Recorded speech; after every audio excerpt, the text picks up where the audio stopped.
So I'm going to do a song called Hard Pill. This is a tragic thing that happened when I was 18 years old. A friend was murdered, and it was actually my ex-wife's best friend. And spent all these years taking care of my ex-wife, problems that it caused, and I kind of realized that I wasn't taking care of me, never resolved with it because I was damaged by it also, you know. So I tell people this is a song that took me 40 years to write. Wow. Yeah, it finally hit me, and it's really helped me work through that time of my life. It's funny, this late in life, you know what I mean? Yeah, I do. Yes, I do. Yeah, but this is called Hard Pill.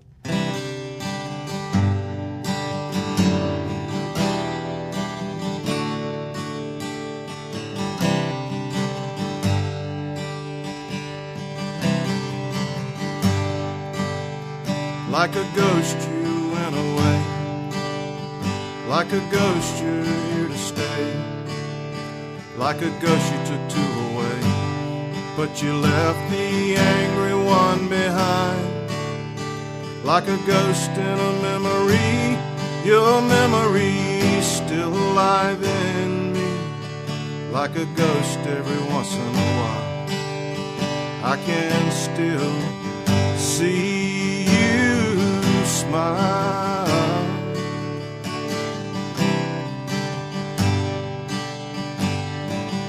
We were all just barely 18. We were all out painting the scene, but then the scene turned to blood. You left us all lost in those woods.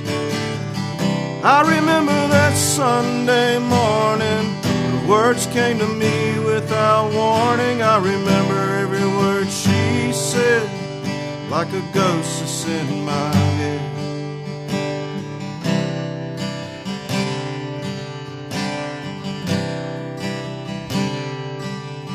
Then the pills kicked in.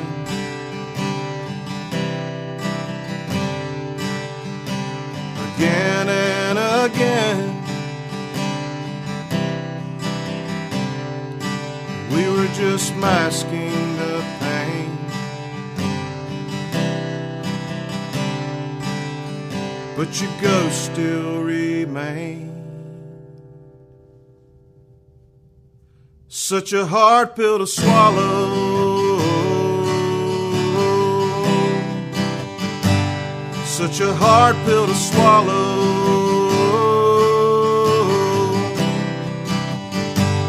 such a hard pill to swallow,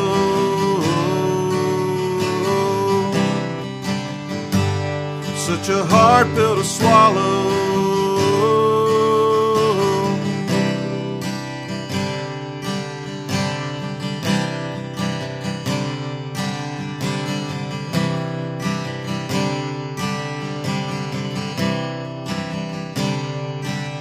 Yeah, all those pills kicked in.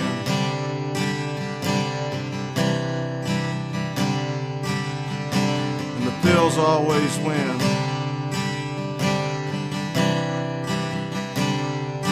We were just masking the pain, but your ghost still remains.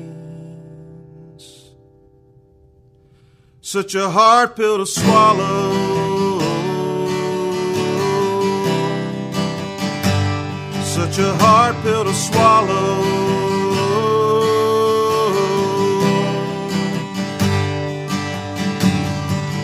I remember that Sunday morning, the words came to me without warning. I remember every word she said, like a ghost that's in my head. We were all just barely 18. We were all out painting the scene, but then the scene turned to blood. You left us all lost in those woods.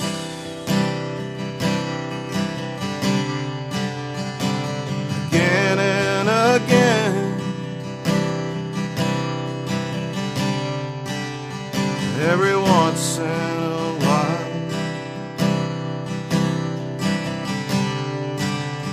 I can still see you smile.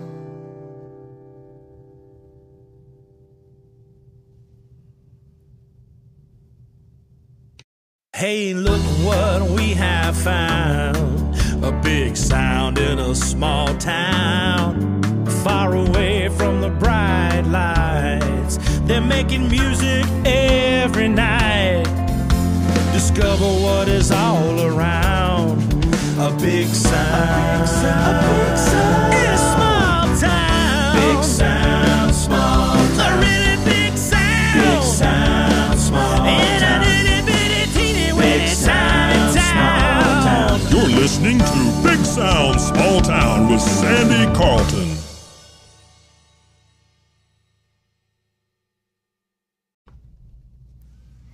Hello, I'm Kevin Marshall, Charlotte, North Carolina, singer-songwriter and luthier, owner of Smiling Moon Guitars. I've been working the Charlotte music scene in the region since the early 90s. Actually been playing all my life, but got really serious about it in the early 90s. Did you grow up in Charlotte? I grew up down in Lancaster, South Carolina, but I didn't move that far away, an hour north. Sure. But I've been going to Charlotte all my life. And, right. So I moved to Charlotte, started working in Charlotte in the early 90s, and I moved to Charlotte in 98. Okay. Yeah. So is music the only thing you've ever worked in? No, I was a tool maker for okay. almost 30 years. Yeah, started out in tool and die straight out of high school. Did that, worked for some really cool companies, and metal stamping, plastic injection molds, machinery, and so what I call my last real job, I worked for Ray Evernham. Oh, yeah, that's cool. I kind of knew that too, and I was kind of, tell me about that job a little bit. So I kind of lucked into that. I was running the tool and die department, a place called Monroe Custom Molds. And one of my friends, Scott, he quit and went to work for Ray. And then he told them about me. And so I got an interview. And the plant manager, Mark McCardle, he's like, I don't even know what a tool maker is, but I guess I'm going to find out. And they're telling me I need to hire you. So first few months, just acclimating to the job, and then when they figured out what I knew how to do, they worked me hard in that place. Well, that was probably during the time that they were at the top of their success too. We were winning. We had Casey Kane. Yeah. I've got a World 600 ring because there of you him. go. There you go. That's like the Super Bowl ring. Yeah, it is. Stock car. Yeah. Sure is. So that lasted 4 years, and we lost our Dodge deal. That's when the manufacturers took the bailout money. Yeah. And they instructed Dodge that they had to get rid of a race team, so they kept Roger Penske because he Roger Penske, tax revenue. Yeah, exactly. Yeah. So that ran out, but financially that enabled me to open my guitar shop. Well, and there again, that was one of the places I was going with this too. So I'm sure that background ties into luthier work, right? It does. I'm a machinist doing woodwork. Yeah. It's just different materials, but the science behind stringed instruments is, it's all mechanical. Sure. It's geometry. Yeah, pretty much. Yeah, it is. So an electrical. True. Yeah. But I was already doing guitar work. I had a little shop at the house and just doing it for myself and friends and bandmates. And then when I finally, and the funny thing is all these years I've been building tooling to work on guitars. That's funny. Working in these machine shops, I was able to build them and bring them to your shop. That's pretty cool. And so when I opened my shop, I already had a lot of tooling. Oh, that's good. But I have a lathe and a milling machine. I approach it a little different. Yeah. I'd say you have pretty much the building standards as opposed to just luthier repair. Right. Did you start that did you just start working on your own instruments? Is that how that all came about? I did, and I worked at a place down in Matthews called Estel Tool. We got kind of slow, and they didn't really care what we did as long as we were getting our work done on our own time. Right, yeah. And I built my first electric guitar there, and I didn't have a clue as to what I was doing. Really? But I did it anyway. But Yeah. I still have that guitar, and I still play it. Really? It's one of my favorites. And it works well. Well, now you know how to fix it. Have you had to do anything to it? I've modified it. I figured. As you got better. I fixed the mistakes that I made. Okay, that's where I was going with that. Yeah. But it's a killer little guitar. That's cool. That's kind of got me started in luthier work. Right. So I would, I bought a few cheap guitars. Sure. Just, I didn't care if I destroyed them. Yeah. working Oh, yeah. And started figuring it out. I'm pretty much self-taught. Craig Landau. Yeah, I know who Craig is. I think he's working up here now. Really? He's in an armored car factory here. Are you familiar with that? No, I'm They not. build like the presidential type Really? armored cars. Yeah, and he's just pushing paper now. Really? Yeah, he had shoulder problems. He had to get out of it. But I would say he's probably one of my best inspirations. Yeah, I can if see I needed it. advice, Oh, that's cool. lean on him. Well, that's pretty cool to know that he is willing to share that knowledge. Oh yeah, he was. Yeah, he's still a good friend of mine. That's good. That's really good. He built some fine stuff too. Yes, he did. He's quite the luthier. Yeah. One of the best. Yeah, I'd say. And he's had some high profile customers. Yep. So that's really, really cool. Yep. So was it a big jump when you went to open your shop? I mean, It was to a huge do that? because at the time the economy was horrible, and so I just went ahead and did it anyway because I knew I could go get a job at another shop Right. if I needed True. to. Yeah.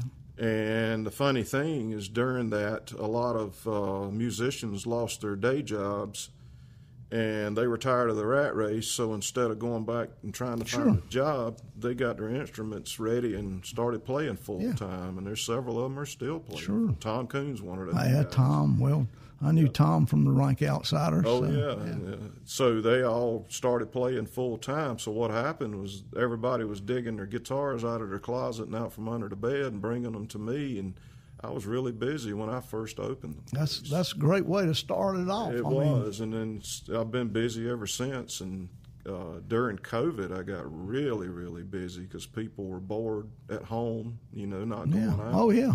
Get time to get our stuff fixed while we're not going. Home entertainment, Yep. the same thing happened during the Depression era. I could see Guitar that sales happen. went up. Sure. And that's where all the cheap stuff from Chicago, the K's, Yeah, the Harmonies, sure. the Eagles, that's where all that came from. That's Because pretty people could afford them. Yeah. So, yeah. Well, this people let go a lot of stuff. What they won't let go of is entertainment. Exactly. I mean, you can live without a lot of stuff, but from the person who goes to view and listen to the entertainment to the people that do it, court jesters have been around since the beginning of time. Yes. And America loves a freak show. They do. They really do. So, all right, now let's talk about okay. So when you was a kid growing up, was there a music scene in Lancaster? Actually, there was. There's a lot of guys I went to school with and grew up around. I don't know if you're familiar with Randy Marshall. I know. Yeah, I know. Yeah. Yeah. So when we were kids, we're riding our bicycles all over the neighborhood, and Randy was older, and he always had a band, and he's an incredible vocalist. Yeah, he is. Can really sing. So they would be in his dad's garage rehearsing, and we would ride our bikes over to the garage and go inside, and he would welcome us instead of most angry teenagers, like, get out, kids, He's like, come on in. And saw my buddies, they'd get bored and leave, and I would stay. Oh, He is probably the reason I became a musician. I know one other Lancaster musician, and he's probably older. Don Dixon, isn't he from Lancaster? Yes, I do. Yeah. Incredible. Oh, yeah. His production on, REM, and the list goes on It and does. on. And him, It does. he and Jamie Hoover together are a force to be reckoned with. They are. Yes. That's the only other musician other than you that I know from Lancaster. Oh, really? Yeah. There's somebody else, though. There is one other person. Well, there's a lot of guys my age that went on to play with a lot of the beach bands. Oh, yeah, that's Which true. they call them tribute bands now. They do because, and because beach music is if it is not dead, it is on its way to a death. It timed out. You know, the crowd. And young people didn't pick it up. They didn't pick up shagging, you know, so it's But several of those guys, they went on, and some of them are still playing full time. Sure. I played with when I was young, Bo Schrantz. You know, he had the Shakers. He was one of the first people I ever played in a band with. Yep. So yeah, I got my first guitar when I was 14 years old. My grandmother bought it for me. I still have it, actually. It's a Kmart guitar. And then the church that I grew up in, the preacher's wife at the time, she gave music lessons. So I took guitar lessons. Took guitar lessons. Yeah. Well, I don't think you can ever go wrong with getting lessons. You know, it's just about every fine musician I know has had a lesson. Yeah. You know? You can only go so far sometimes when you're learning on your own before you have to have some help. Well, I like the human interaction as far as that's lessons. The YouTube videos are cool, but a YouTube video is not going to remind you next week that you haven't rehearsed. True. Yeah. And you know, the cool thing about YouTube video, though, is I used to have to drop a needle over and over and over on the record to learn the, you know, and I would wear it out to where I couldn't even really determine what they were doing. Then YouTube comes and I look it up and come to find out I was playing it wrong. Right. Yeah, or the lyrics. We used to the lyrics, listen same to way. lyrics, Yeah. and now you can get lyrics. Yeah. Okay, that wasn't the right word. Exactly. Oh, yeah. Yeah, I think everybody went through the Louie Louie, sang all the Louie Louie lyrics wrong, you know. Yeah, yeah. Of course, sometimes on stage, me being a singer, you know, you forget a line, you make up a line, or you sing the first verse over. Oh. The audience doesn't know. It's just a fleeting That's true. moment. I mean, I do that all the time just to see if people's listening. Yeah. You know, oh, yeah. I'll sing totally not even close to the right lyrics. I've made up words before. You know, and if I forget them, I'll make them up. I do the Bob Dylan. I mean, you can look at the Bob Dylan. If you see him 3 times do the same song, it'll be done differently. Right. Everything about his, though, will be done differently. He'll do it in a different key, a different tempo, and the words will be totally different. So, well, I couldn't remember all his, which is, you know, Matt Walsh. Who's that? Matt Walsh. Oh, yeah. Yeah, I know Matt. Oh, Matt's on the warpath about iPads these days. Yes, he is. He okay with us talking about it? He's probably not. Well, here's the thing. I just turned 60, and remembering things are kind of tough these days sometimes. Yeah, they are. So I don't have a problem with it. Whatever gets you through the gig. Sure. Yeah. Sure. You know, it's yeah. I've used music stands before if I needed it. a guy I play with right now, Kevin Bridges. Yeah. Kevin uses a music stand. I mean, we are getting older, and our memories are getting weaker. Sure. Yeah. But back in when I was a front man, I had a band. So the Wax Gurus was a band I was in Charlotte for over 10 years. Funny story on that. I was down at Holloway's Music on Monroe buying a guitar. It was an Alvarez Yari. It was a really nice guitar. And the bass player it was the George Hatcher band. Yeah. I know George. He's from Shelby. Yep. So Joe Williams was his bass player at the time, and he saw me buying the guitar, started talking to me, and he's like, you know, we're rehearsing with George for some shows, but we've got a really good band, and we want to get out and play some bar gigs. And, you know, I told him I was a singer. And so I went and rehearsed with those guys, and the rest was history. And at first, you know, we struggled trying to figure out what we were going to do, because that was like 1991, maybe. But that's when alternative rock, when grunge hit the scene. Yeah. And so we were looking at all the bands in Charlotte and the region and seeing what they were doing, and it was still 60s, 70s, 80s covers. And so we're like, well, why don't we try playing this new stuff? And we did, and we were very successful. We were playing the hits when they were hits. Sure, yeah. So we started getting really, really busy about 93. And, I mean, that was back when people would go out and see bands. Yeah, it was. They were charging at the door. Sure. Cover charges. For the band. Sure. Which they don't anymore. Cover charges is just That's what happened to the music. Sure. That started in early 2000s. Yeah. And so because we were playing modern music, we had quite the following. It's like every weekend, and we played a lot. We only took like every 5th or 6th weekend off. Yeah. We all had day jobs and families and playing every weekend. It was a blur, but it was fun. Oh, so yeah.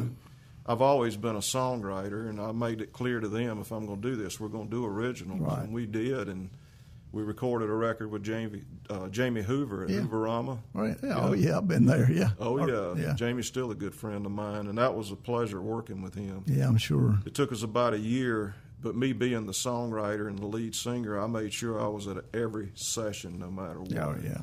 Oh, yeah. And so I got to work with him personally for about a year. That's good. Quite the learning. Yeah, I'm sure that was a real learning experience. Yeah, and that was before digital recording. We had DAT. Yeah, he was still using reel-to-reel tape. Yeah, that's really cool in a way, you know. Yeah, well, I learned the old school way, and now know the new way with the digital recording.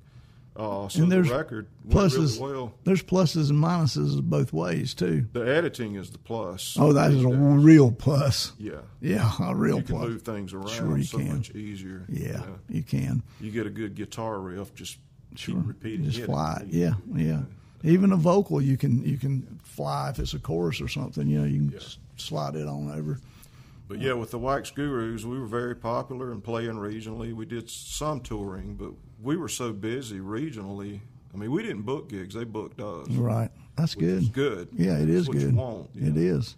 But we did that record, and that went well for a few years. And then, the scene started changing. They stopped taking money at the door a lot of these places. They did. Particularly now, it's cash. And I was burned out on it. I'd been doing it for so long. I was tired. Yeah, tired of it. I do know that.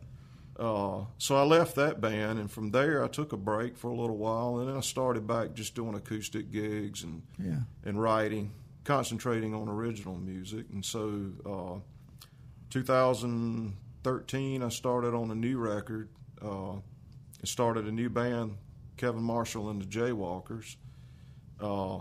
We did the record, and I was catching the same kind of stuff you catch from band members, and I'm in the studio and not good, and so I decided just to use the best musicians I could find in Charlotte to get the record done. It's the best way to do it, truthfully. It is studio guys. Yeah, studio guys. That's what I'm doing right now. Right. Yeah. There's a difference between studio musicians and road musicians. Yeah. Huge difference. Huge difference. You find somebody that can do both.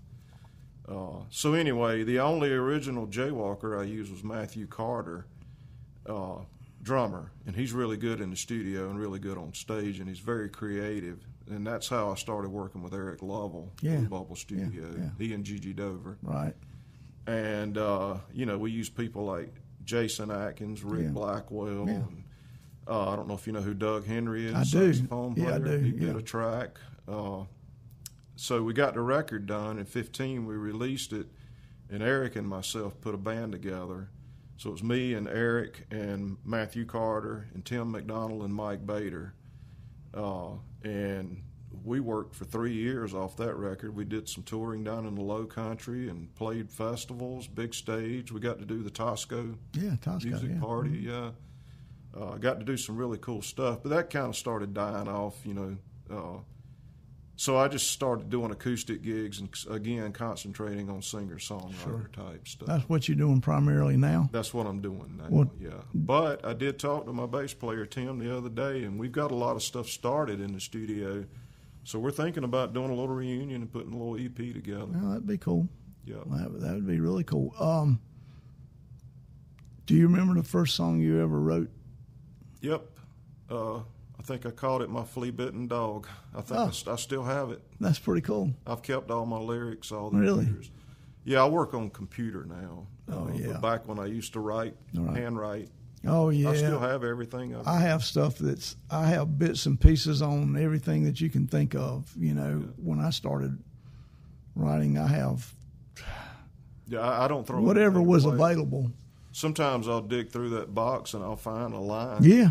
Just a line that's like, hey, I can use that. Yeah. Oh, yeah. I have a ton of that stuff that you go back and you wonder why you even quit working on it. You don't throw anything. It's like, why did I stop this? Right. Then there's other stuff you pull out and go, oh, Jesus, I know why I stopped this. Well, that's part of the learning process. I've got a lot of that. Yeah. Oh, yeah. Yeah. Well, this is what I tell new songwriters is, you know, everybody has a closet full of horrible songs they've written. I mean, you know, for every good one that you write, you probably write 20 bad ones. Of course. You know? Yeah. And again, that's part of the learning It is process. part of it. Yeah, it is. It's funny, though. You can take in modern music's a good example of this. You can take a mediocre song and put a great band behind it and make a hit out of it. True, you can. You put the right people behind it. But one of the things I've learned also, too, as a performer, you're only as good as the song that you have. Yeah, that's an argument I have with a lot of musicians. They're saying the bass player and the drummer is the band. I'm like, no, the songwriter and the manager is the band. Yeah. And I may make some people mad saying that, but without a great songwriter and singer and a good manager, because I agree with that. No, a good manager hires the right people. Sure, and gets you in the right places that are right for you. You know, that's another thing too. You can play your music in the wrong places and think you're bombing. It's just getting it in the right places helps venues, too. And that's a manager is big with that. And I've always Joe Williams and I managed the Wax Gurus. He handled the bookings, and I handled the financials, and the calendars. That was back when we used to do the calendars and mail them out. Oh, Before the internet. And then in the Jaywalkers, that was 100% me. I managed the whole thing. See, and that's something that people miss too. I mean, and particularly these days because it's so easy. But bands are bad about self-promotion. Yeah, all they're interested in is playing. I don't have enough people at my show. Well, did you let anybody know? You know. Yep. So in the Jaywalkers, we had Shane Combs. She was on my payroll for 2 or 3 years. She did all our promotion. Sure. She worked with a lot of different people. Yeah, I mean, you have to have that if you're going to make any headway. Yep. If you think you can do it all on your own, you'll go where all your own can get you. You know, Shane was a force to be reckoned with. Also, she was a go-getter, and she kept us busy. And she's part of the reason we were successful. A big part of the reason. Yeah. And her husband, Wes Cobb. Yeah, Wes. Yeah. Wes Art Video. Yeah. So he did all our video work. And so we had a team. That's good. I mean, that helps too. I mean, it really is. It is. Your surrounding people are about as important as your band members. Oh yeah, you have to have that support, and we were doing bigger shows, so we needed all that to do it right. You do. I mean, that's one of the things too that people don't realize. Every step of the way in being successful is one more employee you have. Exactly. I mean, that's lost on young people starting out. Yeah. You know, it's like my guitar shop. I work by myself because I'm not in a real big space. And right. My thing with that is doing tool and die work all those years. I worked with some really bad people. Yeah. Oh yeah. Very intelligent, but socially not so much. And oh yeah, I do. Yeah, machinist. Yeah. One of them. Yeah. You know, I just had Ken Hooper. You know Ken? I know the name. Yeah, Ken builds guitars. You know, I just had Ken on the show, and he runs a one-man only shop. Yeah. And if you want one of his guitars, it's a 4-year wait list. You have to wait for it. Sounds like Wayne Henderson. Yeah, it is. That's the same type of deal as Wayne. Yeah, I spent the afternoon with Wayne in his shop.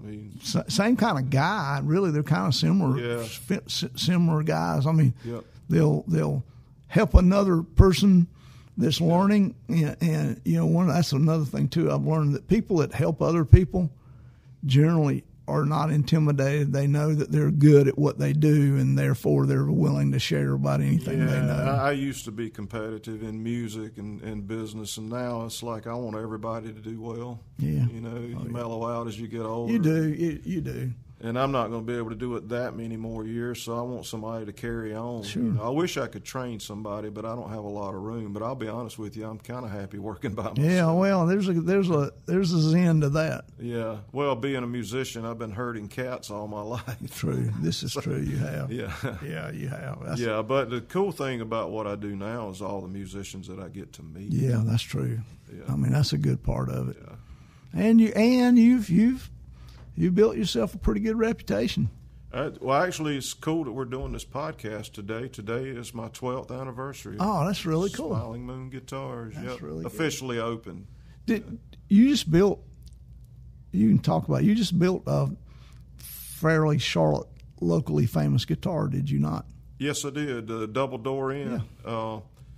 So as I was telling you earlier in conversation, I had to crawl my way into the double door in, but when I finally got in there, luckily I got to play there many times before they closed. So towards the end, I got to know Nick, the owner. Yeah. And, I was telling him I was a luthier and I'd like to build a guitar out of some of the wood here. And he pretty much turned me loose in that place. So he's like, I got some old tables down in the basement. I'm like, there's a basement in this place? Yeah. I went down there. It was like a dungeon. Oh, yeah. It was dark and damp and no lights. And I'm down there with a flashlight fumbling around. And there was these two tables that were built when the double door first started in the early 70s. And they're pecan, of all things. He said that a tree had fell or something. I don't remember the story, but there was a guy that used to hang out at the double door back then, had a wood shop in Charlotte. So they took that tree and had it cut up. That's too cool. So all the tables and benches and even out on the patio area, the smoking area, right, all those benches were made out of that tree. Huh, that's too cool. Yeah, so there was these two round tables, and they had cigarette burns and initials carved in them, bottle marks, and you could tell where people slammed their drinks down on the table if they heard a good song or whatever, just full of character. And so I got those two tabletops, and after that I got more wood out of there. I got some of the flooring, and I got some of the stairs going up to the green. Oh, yeah, that's cool. cool. I still have some of that stuff. That's too cool. But the bigger table, I was able to cut it in pieces and do a whole body, and I made a Telecaster. Yeah, I've seen pictures of it. And, and a guy named Mark Long, a good friend and customer of mine, he bought it, and he has it in a glass display case in his house. And I think the only person that he'll let play it is Ben Gatlin. I know Ben, yeah. Yeah, he'll take it out to a gig once in a while if Ben's playing and just, here, play this. Oh, that's cool. So I built that, and right before the double door closed down, we auctioned it off, and we got good money for that guitar. That's good. And then Nick, I'm like, how much of this money do you want? He said, just keep it. Wow. You need it more than I do. That's cool. Because he did well off the sale of that property. Yeah. I mean, when he sold it, that was some prime property. Right. He people got mad about the double door closing down. He was ready to retire. Yeah, I mean, he there comes a time for everything. Yeah, I agree. I have a buddy that Daniel Costin, I'm sure. Yes. Daniel, he's documented about as much of that as anyone's been able to. He was involved with the documentary. Yeah. So they used my guitar that I built on the cover of that one. Yeah, that's really cool. That was an honor. Yeah, I can see that it would. Yeah, I seen the documentary, I have a copy of it. Yeah, it's really cool though. We went to the premiere at the Double Door of the documentary, and I took the guitar, of course, put it on display. And then the Belmont Playboys were playing that night, so I can't remember what's the lead guitar player's name. I know. Anyway, I handed it to him, and he ripped on that thing. It sounded good too, right? Oh, yeah. That's funny, that pecan, it was heavy. I had to chamber the body because it was really heavy. It had a really deep, bassy kind of bottom end to it, but still had the telly twang. It had everything. What kind of pickups did you put in that thing? Well, I wanted, because Double Door opened in 73, I wanted spec pickups. Yeah. So I had Tom Brantley Rewinds out in Wilmington. Yeah. I told him to make the pickups for it, and that's too cool. And he wound them 72, spec. Yeah. That's too cool. Even the headstocks, the bigger headstock. Yeah, the big headstock. Everything about it had the 70s vibe. That's too cool. Yeah. Yeah, that was a cool project. And since then, I built a lap steel out of some of the flooring. Oh, really? In my mind, yeah. Oh, that's too cool. Yeah, and I'm really busy in the shop with repair work, so the custom build stuff, it takes me time. Right. I got people still wanting instruments out of that wood. Have you sold those lap steels? Yes. I just sold one recently to a friend down in Charleston, a custom build that I did, and I've got another one that I'm building now. And I have what we're calling the banjo caster. It's right, yeah. Telecaster body with a banjo neck. Yeah, talk about that a little bit, too. You were telling me about that. Yeah, Tim Davis is a banjo builder, Davis Banjos, incredible luthier. He knew Ron Block. He knows all those guys in Union Station. Yeah. And Ron had a cheaper Telecaster body it had a Fender-style neck on it, but it was 5-string banjo. And he wanted a real banjo neck on it, so Tim made the neck, and I fitted it to the body, and I upgraded the electronics. We made it roadworthy. Yeah. And he got it and posted videos, and then the interest spiked. Yeah. So he's decided he wanted a real one. So it's taken a long time to build this thing. 'Cause, again, I got really busy during COVID. Sure. But I'm just about done with it. That's cool. The problem with it is there's no hardware for 5-string electric guitars out there for basses, but not electric guitars. So I had to make every part. And Tom made the pickups, and I had to make the bridge. And that's where that past work came in. My machinist background helped me a lot with that. Yeah. And then Tim Davis made the neck for it. It's turning out really nice. But the thing is, it's a one-off. So when I do get it done, I'll probably take a visit to Nashville and go see Ron and I would deliver it. Yeah. The thoughts of putting that on a truck, I would not feel good about that. Not at all, because it's the only one in the world. Yeah, I wouldn't feel good about that at all. And then I've got a custom lap steel that's all my design that I'm working on now. That is really cool. Yeah. You gonna make it out of that pecan wood? No, actually, it's a mahogany body with a walnut top, and then I'm trying something different in the bridge. I'm using Paizo saddles. Then I have a lap steel pickup that Tom Brantley and I collaborated on. This special cool design, stuff. so I'm going to use that. And then Hipshot makes a tailpiece where you can go from like G to open D. Yeah.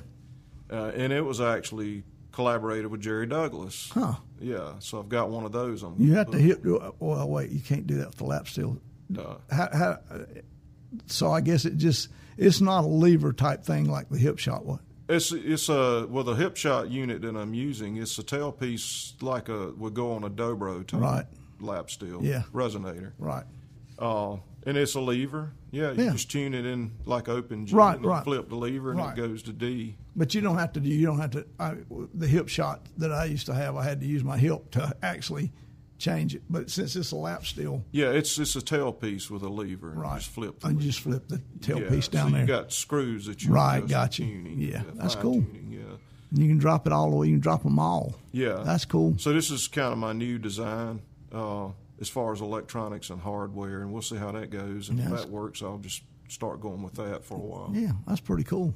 Yeah, that's always been my goal, to build instruments, but there's a problem in that market these days too. There's so many boutique builders out there. There are tons of them, and the thing is, a lot of them are really good too. Yes. That's I look at the old days. People, they had. That's a really good guitar, but I'm sticking with my Martin, or I'm names. Exactly. Yep. But two things has happened. Number one, the boutique builders are good. Yes, Collings. Collins is fantastic. Yes. Yeah. And then but it's also forced the corporates, the Martins, the Taylors, and all, to build better guitars. I was about to say that. Some of the new Martins I played are as good as anything they ever built, and that is because the boutique has. Taylor started that trend. Taylor guitars are, they're not my favorite acoustics. They're not mine. I have a couple, but as far as quality and consistency and service, they have bolt-on necks. You can do a neck reset on a Taylor in 3 hours. Yeah, as opposed to if I bring you my D45, you're going to take. You got to sweat the neck off. Yeah, and I don't even do neck resets on dovetail joints. I don't blame you. Friend up in Mount Airy, John Bolding, I sent all that stuff to him. I don't blame you. Specializes in. That's also, if you have one of those and you play it, you're going to have a neck reset. Eventually. Well, unfortunately, acoustic guitars have a shelf life. They do. They really do. They cave in and around the sound hole and raise up behind the bridge, and that's just part of the process. It is.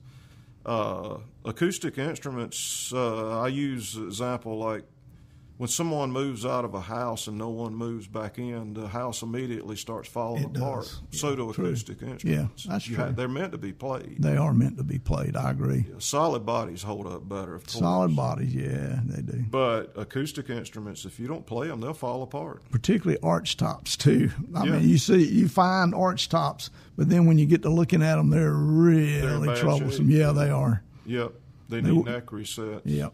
Yeah. But yeah, back to the manufacturers, Taylor. They started the whole CNC machining thing, and now they're all doing it. Yeah, they all and are. they should be. Yeah, it's consistent. It's accurate. It is. I agree. And their guitars really require the least bit of adjustment new than about anybody that you ever get. I mean, they come pretty playable. Yep. But all the new Martins, even the new Gibsons, I know Gibson was in trouble there for a while. I've got a good friend, Tim McGuire. He worked at Gibson when Henry was the boss. And he told me what was going on there, and it's sad. And then since the new guy has came in, their quality has gone through the roof. And the new Gibsons are extremely nice. Yeah, they are. They are. The new J45. I just saw a guy playing one, and it was a really, really fine guitar. I played it, and it was a really fine guitar. It has the old Gibson tone, and that's, basically you either love that Gibson tone or you don't. And it depends on the music you want to play. It's a warm sound. It is. I actually have a 73 J50 that I'm going to send to John to get a neck reset, and it had the old tortoise binding on it. But when it was together, that was a great sound. It had that classic Gibson sound. Sure. Yeah, so I'm ready to get it fixed so I can start playing it. Yeah, I have a 51. Yeah, and it just had its neck reset. Yeah, and it plays better than it was playing. You know, but something about it seems different. I don't know.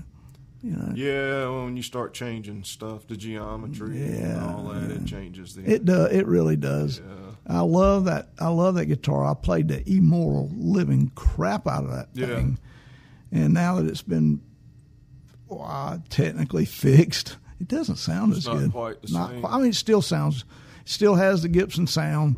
Yeah. It's a great songwriter guitar, but it's not as good as it was. I hate to say that, Yeah. I know a shop. I can look at it. Well, Mike can do something. Well, here's the thing. I have it up for sale, and because of that. Oh yeah. Yeah. I've done that before. It's like, well, it's time. I've had this thing. It was in the family. Yeah. Is the reason it was passed down. And it's time for it to go. There's a guy who works at WNCW who really likes it and has really wanted it for a long time, and I think I'm going to let him have it. Yeah, well, pass it on, let somebody else enjoy it. Yeah. And, I mean, they're meant to be played. And theoretically, it's in good shape. It just doesn't sound as good as it did to me. So yeah, that's unfortunate. So.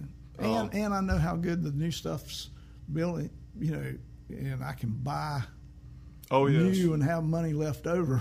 Right.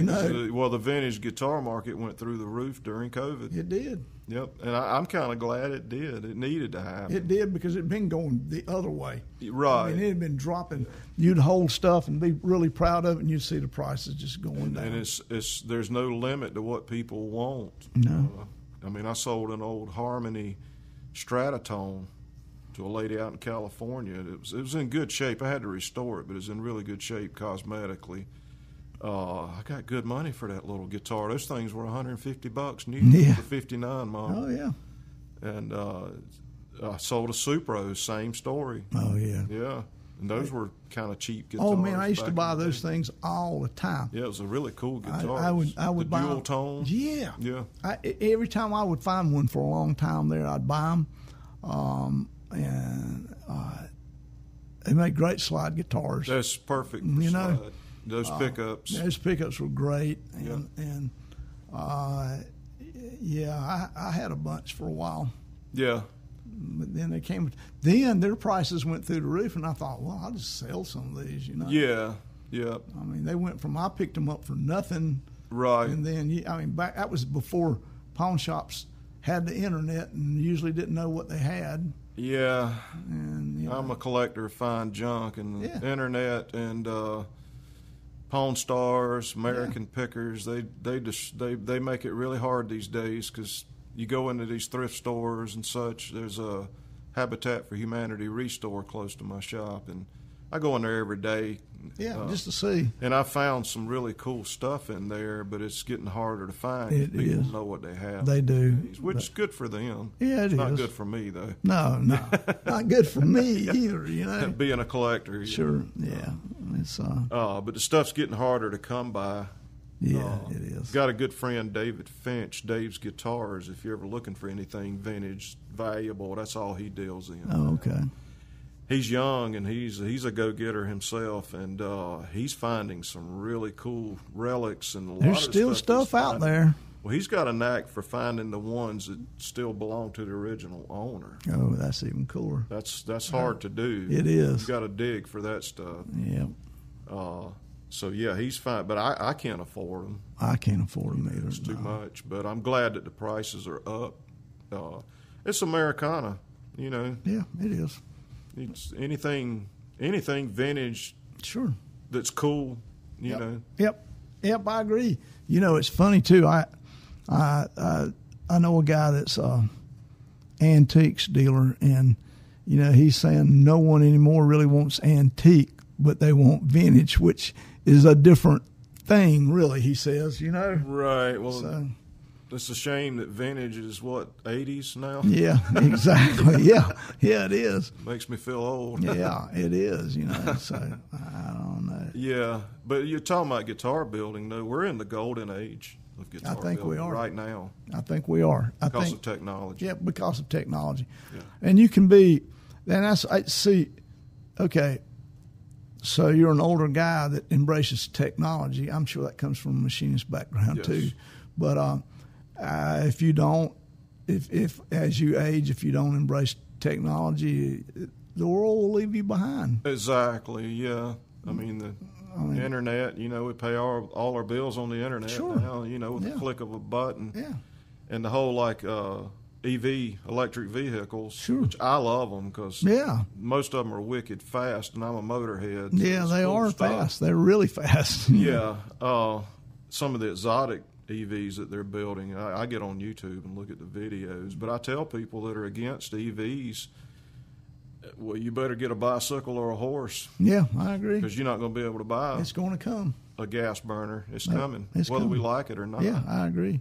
And what I don't understand is why cities, particularly cities that are trying to revitalize, they should be putting in charging stations. Well, some of that infrastructure is coming. It's slow. Me being a machinist toolmaker, I've worked on projects that were 20 years out. True. Yeah. I mean, the space shuttle, they started putting those together in the 50s. Yeah. In the 50s, yeah. It takes a lot of time to build stuff, but infrastructure on that type of stuff, then that's jobs. It is jobs. We're getting EV plants here in North Carolina and a chip factory. Yeah, that's true. Yeah, which is that's great. A lot of jobs. That's a lot of jobs. And I could go back to work as a toolmaker in one of these places. Sure. Oh yeah. So I'm not against technology. I love it. I mean, our whole world revolves around our cell phones. It certainly, it does. That's not a bad thing. It's not a bad thing. It can be if you treat it that way, sure. But I don't. I mean, think about it with kids, being able to keep up with your kids now. You we can. were kids. I'm sure you did. I roamed 10 miles away from my home. folks had no idea where I was. No.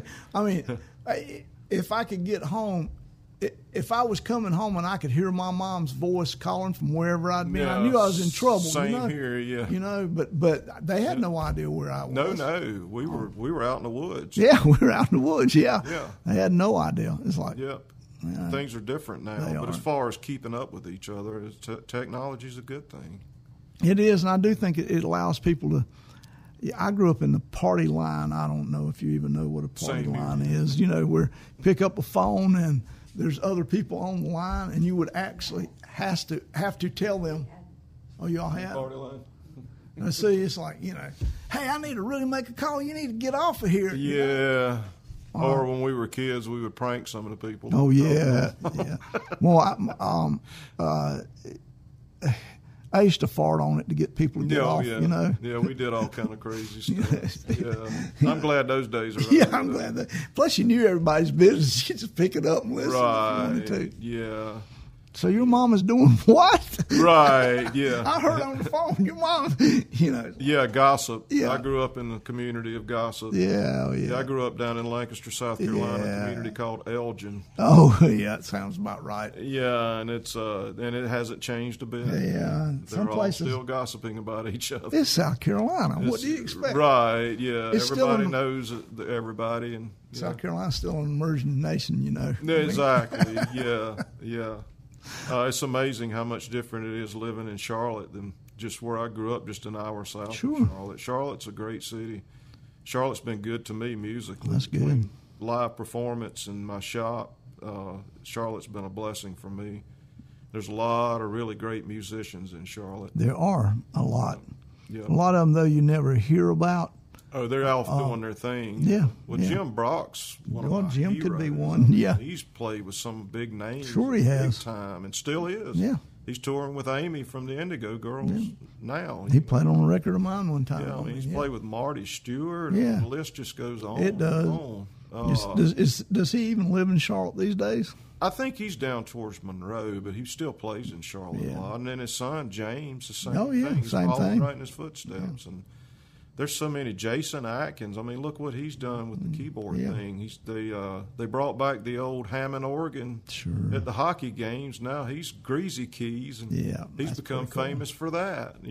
There's a guy from Kings Mountain, Cleveland County guy, Scoot Pittman. Now you might know Scoot. Scoot sang at the first time he sang the national anthem at one of the hockey games.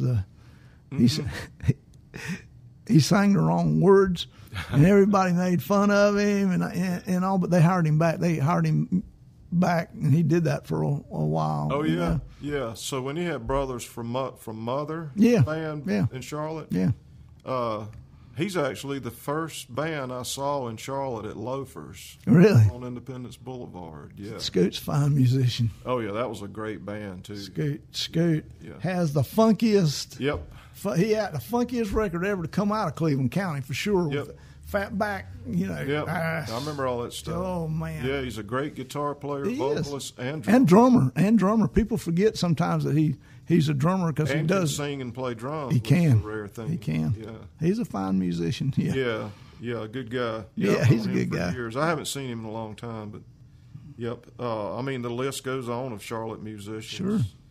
Sure. I wanted to move to Nashville back in the 80s, and I couldn't get my first wife to budge, and by the time I was able to go to Nashville, things had changed so much in the songwriting industry. Oh, yeah. But my goal, I was going to go there and get a job as a tool maker, day job, and start working my way into the publishing houses. Yeah.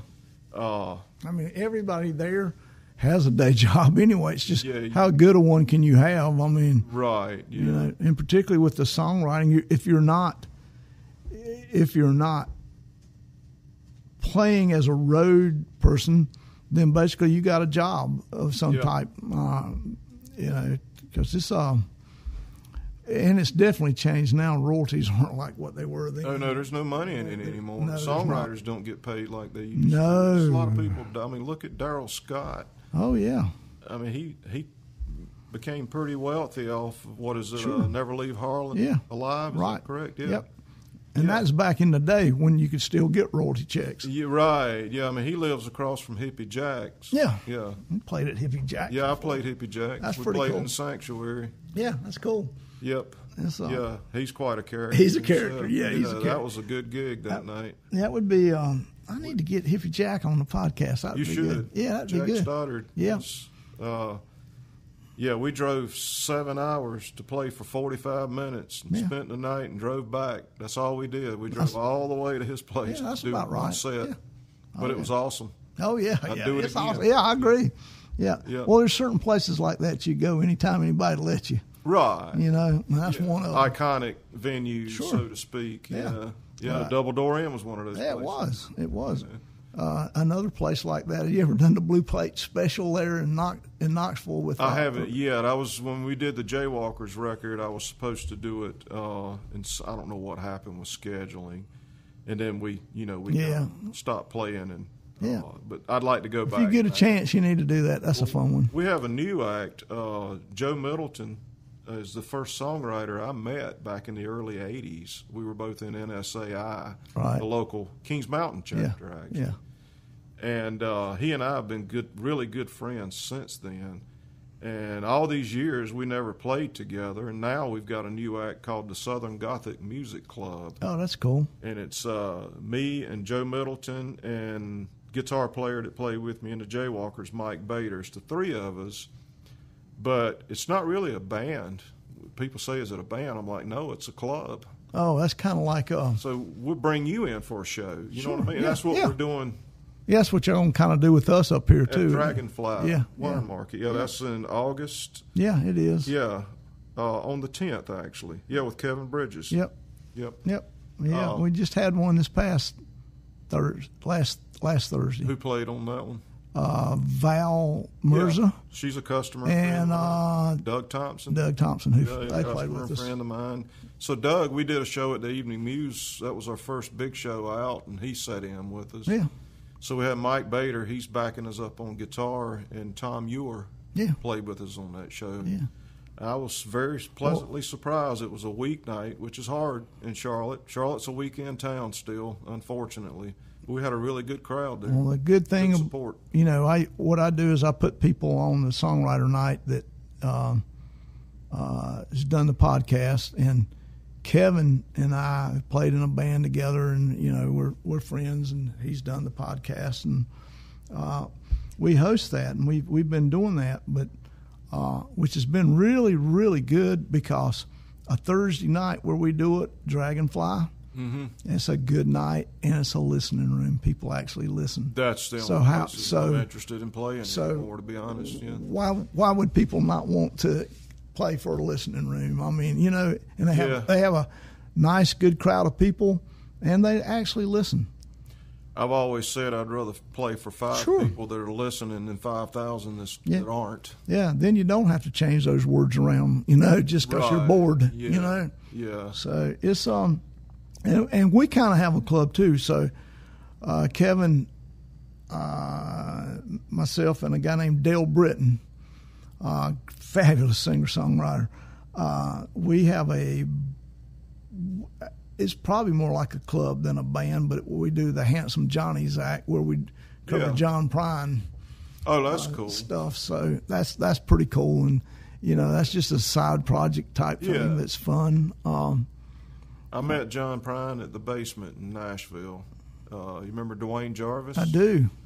When he passed away, Rosie Flores did a memorial for him at the Basement. So the wife and I were on vacation in Nashville, and I'm looking through one of the local entertainment papers, and I see this memorial for Dwayne at the Basement. I'm like, we're going to this. Oh, yeah. That's and it was cool. The who's who of songwriters and musicians in Nashville that were available. And they had all of Dwayne's guitars on stage, and they were taking turns playing his songs and doing their own thing. And we were getting ready to leave, actually, and we walked out on the porch at the Basement, and John Prine's walking across the parking lot. That's too cool. We're not leaving. Yeah, we're not leaving. So he did a set, and then when he got done, he just hung out, and I got to talk to him. Sure. Nice guy. Very nice guy. Yeah, I agree. Yeah, so we used to get drunk and play your songs all the time. He said, well, that can't be too hard. There are only 3 chords. I'm like, that's the beauty of it. It is. Yeah. It really is. There's 3 chords, and they are really fine songs.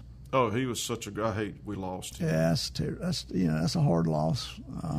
We lost a lot of great musicians. In this past couple of years, we really have. But I mean, it's got a lot to do with we're aging out. Yeah, well, you know, we are. Yeah, but I'm glad I grew up when I did, 60s and 70s. Yeah. All my cousins were a little bit older than me, so they were listening to the late 60s rock and roll, and I was just a kid. Yeah, that helps. And that was a big inspiration. So I'd been listening to folk music a bit. Well, I grew up where the only radio station that I could get was out of Memphis. So I grew up wanting to be a blues player because I did not know there was anything else. Oh, yeah. So I learned to be a blues harmonica player really, really young in my life. And so I was kind of doing that as a kid. And I had a cousin who was older than me, and he lived in New York City. And one Thanksgiving, he came back with the freewheeling Bob Dylan. Totally changed my life. Oh, yeah. You know, I mean, I went from being a blues player to maybe playing a little bit of Pete Seeger to all of a sudden, hey, I can be Bob Dylan. Yeah. And the highest compliment I ever got paid on anything, I had a record out, and someone called me the New South version of the next Bob Dylan. That's cool. It was cool, but you know what that pans out to be? Nothing.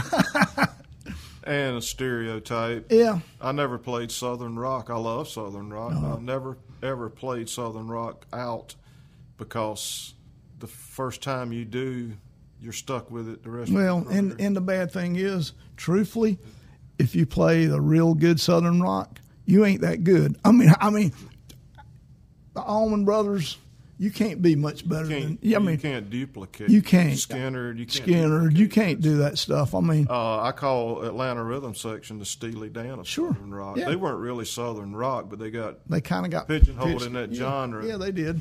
But that's one of those things. I'll put them at the top of the list as far as those bands. They're all so good, though. I mean, they were all. Well, you just go to Spartanburg. I mean, Marshall Tucker. Yeah. You know. Yeah.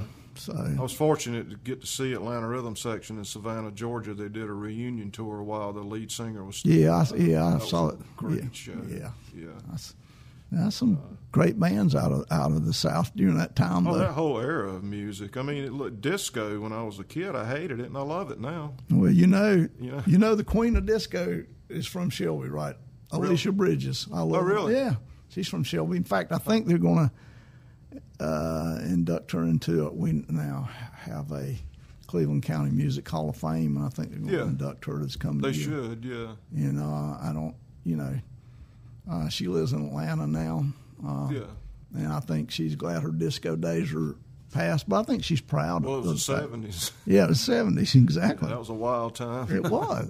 You know, during those times, too, at the time, I didn't really appreciate the Bee Gees to be as good as what they turned out to be. You know, I mean. And now I can listen to that stuff anytime. But I could not at that time, you know. The thing in the 70s during the disco era was the bands that adapted. The Rolling Stones had some good songs. They did during that time, and kind of had more of a feel on those, you know. Right. Missing You, that yeah, exactly. You know, They turned out to be pretty good at that. It fit right in with that genre. It was either that or lose their record deal. Sure. A lot of those bands. Yeah. Rod Stewart's another example. He did the exact same thing. Exactly. And that stuff worked. that he did was totally different from the Faces, you know. Totally different. His early stuff. God, man, I love that early Faces stuff. Oh, that's good stuff. Yeah. Ron Wood. Yeah, Ron Wood. Good Ronnie stuff. Lane. That's good stuff. Yeah, that's good stuff. Yeah, and then just growing up in that era, late 60s rock was the best rock and roll ever. And this is just my opinion, it didn't repeat until 90s alternative rock came out. 90s alt rock was solid. It was. It wasn't like 60s rock, but it was solid rock and roll. Sure it was. Because the 80s hair band stuff, I kind of skipped that. I skipped that listening too. To country music. There was the 80s stuff that I liked the most was the pop music. Yeah. I skipped pretty much the hair band era. I mean, Devo and I like those Devo. types of Yeah, bands in the 80s, that stuff was great. Talking Heads, one of my favorites, man. That's Yeah. And the one-hit wonders, too, like Mexican Radio, I Think I'm Turning Japanese. All this stuff's fun. It's fun music. It's fun, and it's more fun now, I think, than it was really at the time. Yeah, but a lot of the shredder guys in the 80s hair bands and all, I'm like, I listen to it, and I'm like, Eddie Van Halen's already done that. Yeah, exactly. Yeah, He invented that. He did, and did it better than anybody Did else. it better than anybody. Yeah, I agree. Yep. But like the late 70s, early 80s, I mean, AC/DC came back with a new singer, and Van Halen's first big record. And and AC/DC didn't lose anything with the new singer. I mean, they were still banging, you know. Yeah, Brian's an excellent singer. Yeah. And then during the 80s and 90s, I listened to country music because it was so good. It was good during that time. Yeah, a lot of great artists. Marty Stewart's one of my heroes. Yeah, Marty's a nice guy. Plus, you talk about memorabilia collector. He owns the biggest collection in the world. Sure, right now. he's got everything that you would like to have. Got a museum in his hometown, I think. Yeah, I think he does. Yeah. Plus, he has. There's one thing in my musical career that is drawing to an end that I have never had, that I've always wanted, is a nudie suit. Oh, yeah? Yeah. Yeah. I used to comb Nashville looking for them all the time. Yeah. You know, thinking, well, David Allen Coe's going to his band members wear them, yeah. Yeah, he's going to fire one of them, and I'm going to find me one, and you know. Well, I never knew that was actually the guy's name. Oh, yeah, a lot of people didn't. The designer, yeah. It's all the outfits they wore back then were awesome. It was awesome. This guy came to do the podcast, Mickey Hayes. He was David Allen Coe's bass player, and for a number of years, and he did it. And I said, "Hey, you wouldn't happen to have one of the from those days? You wouldn't happen to have one of those nudie suits y'all used to wear?" And he said, "No, Lord, I wish I still had one of them. They're valuable. They're valuable. It's museum pieces." He said that David had bought all the band members nudie suits, you know, had them tailored for them. But this is a funny. Well, yeah, he said it on the podcast. So during his prime, David played every song in the key of F. Really? So Mickey was his bass player, and Mickey would tune his bass to open F, just so that they had consumed large quantities of recreational drugs. So he would be able to play the songs. Keep up with the notes, and not have to. Because it was one key and a capo on a bass. Exactly. That's not a good idea. No, so he said, you know, if I just tuned it to F, it made right. everything easy peasy. A little bit more tension on the neck. I don't think he cared at that point. Yeah, I heard an interesting thing about David Allen Coe, that he hated air conditioning, and every venue he played in, he demanded that they switch the air conditioning. I think that's the truth, because Mickey addressed that. Yeah. That's the true story. Yeah, that's not good in the summertime. No. Especially with a bunch of honky-tonk drunks and Yeah. I think he had them. I think Mickey told me that they had a big controversy because he wanted Billy Bob's to turn the air off. Oh, really? Yeah, and he said, "Well, I'm not going to play if you don't turn the air off." And he said, "Son, this is Texas. We ain't turning the air off or nothing." You know? Yeah. So. Yeah. Well, that whole Texas thing too, when all those guys went to Lukenbach, and I researched that a little bit. There's not much of a town there. There's not. I've been there. There's just nothing created there. Their own scene, and kind of gave Nashville the middle finger. Yeah. And they honed their skills big time. Sure. And then all of a sudden, Nashville's calling them back. We need you guys back here, because they were killing it in Texas. Well, you know, you take, and this is something that's kind of missed on old Willie. You know, Willie wrote, before he went back to Texas, man, he had some of the finest songs you could ever write. Yep. Some of the biggest hits you could have recording. People never really realize that. Crazy. You cannot write a bigger hit, a better song than Crazy. Yeah, and you couldn't find a better singer. You couldn't to do it. Yeah, I agree. I mean, you know, Hello Wall. I mean, you can't come up with that concept. You know. Oh no, he's very correct. Of course, some of that weed might have helped. That might have helped. You know, it helps me. It helps everybody. You know. So you know he you know, so he already had huge hits.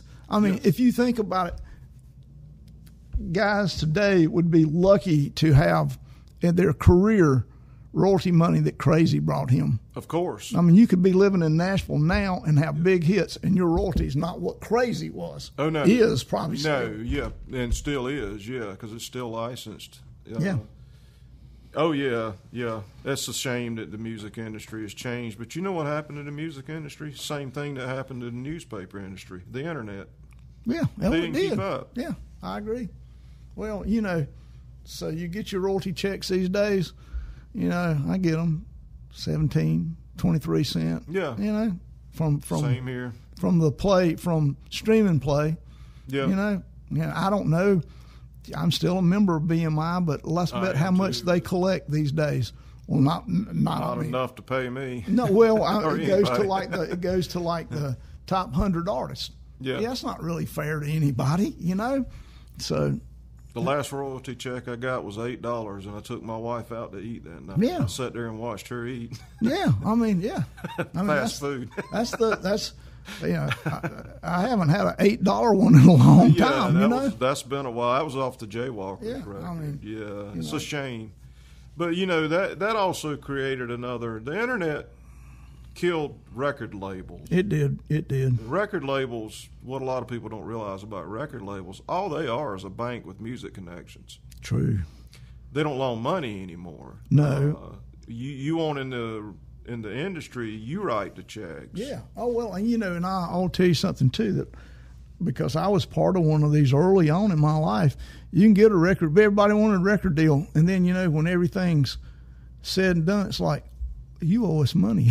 Right. A bank with music connections. Yeah, that's what it is, It's more like a pawn shop. A pawn shop would be a better analogy, really.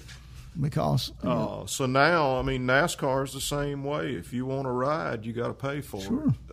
And if you want a record deal, you got to buy your way in. You do. They don't write checks. They don't. No, they advances.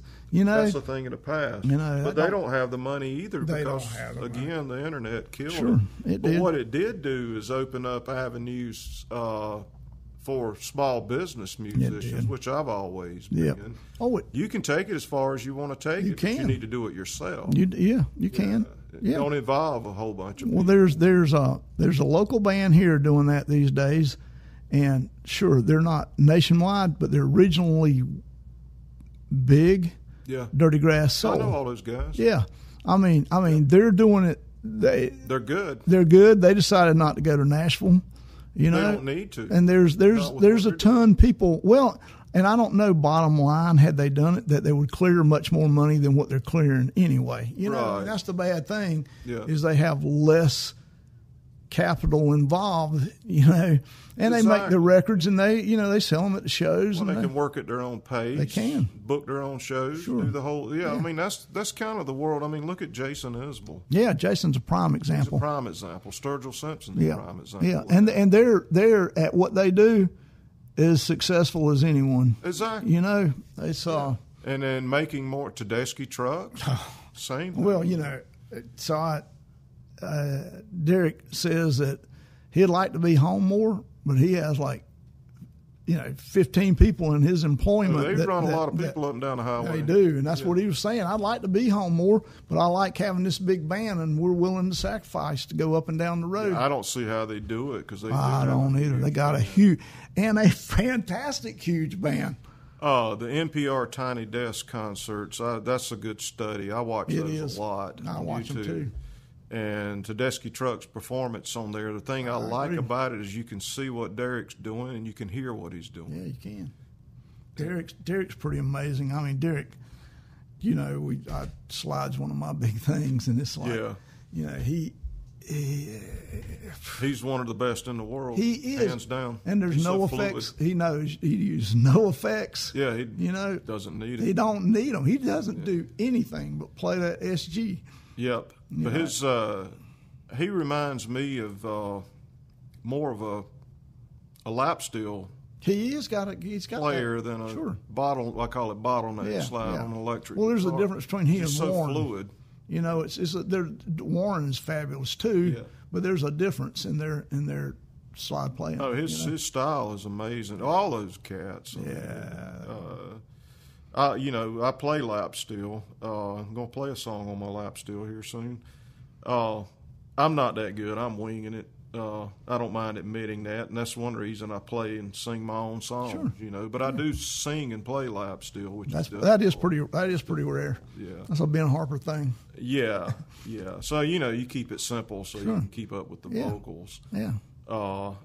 But there's you ever watched any of the Sacred Steel? Oh yeah. Videos. Oh yeah. The gospel churches. Yeah, I have.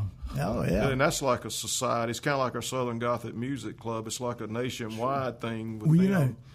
there's a kid that I found here in town. He was 16. He's 18 now, and he's out playing some. But so he did a podcast, and he told me he could play any style. Well, so he was 16, so I called his bluff and got him some real musicians to play.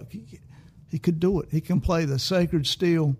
He can play the old Buddy Edmonds style. Oh, you know. Yeah. He can play rock and roll. He can play anything. Who are you talking about? Silas. Yeah. I'm friends with Silas. Oh, you know Silas? I don't know him personally. I want to meet him. Silas is amazing. I've watched the videos. He's played with us. He's played with Kevin and us.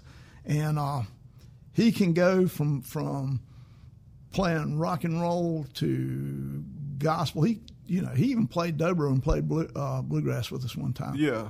He's an amazing kid. He's getting some work now. And that's I good. see that. I'm glad he's getting. He should. Well, now he's one that could move to Nashville. He could. Touring musician, and he should. He actually has a fairly famous pedal steel that Emmons gave him. Really? He's an endorser at 18 for him. You know. That's great. So good for him. They send him pedal steels. Yeah. So that's pretty cool. So pedal steel, lap steel, pedal steel, a lot of people don't know the difference. There's a big difference. Well, lap steel's, is a pretty simple instrument. It is. Playing it's different. Yeah, it is. It's just more difficult to play it than it is you can build a lap steel out of a 2x4. True, you can. And make it sound great. Sure. But playing it's another thing. Oh, yeah, I mean. But pedal steel, me being a machinist, I work on pedal steels because I can deal with the parts that are underneath because it's all machine shop. Yeah, it's a machine shop project. Yeah, it is. The whole thing. Yeah, it is. I mean, I can play one, but I'm not a pedal steel player. I haven't gone there yet. It's too many strings to tune. If you got Silas came here, did the podcast. He came in, brought in a double neck. He tuned both of them without a tuner. I said, "How close is that to standard?" He said, "Well, I don't know, but I'm willing to bet you it's on." So I took my tuner, and it was. Then he told me the key that the lawnmower that was cutting the grass out there was in, refrigerator's running. And so it's like, okay. Yeah, I'm not that good. Yeah, I use tuners. Yeah. Even in my shop, I'm not that good. I've met a lot of cats. I had a customer that tunes pianos. He does a lot of grand piano stuff on stage for big shows. Right. The real big shows. Got perfect pitch, don't he?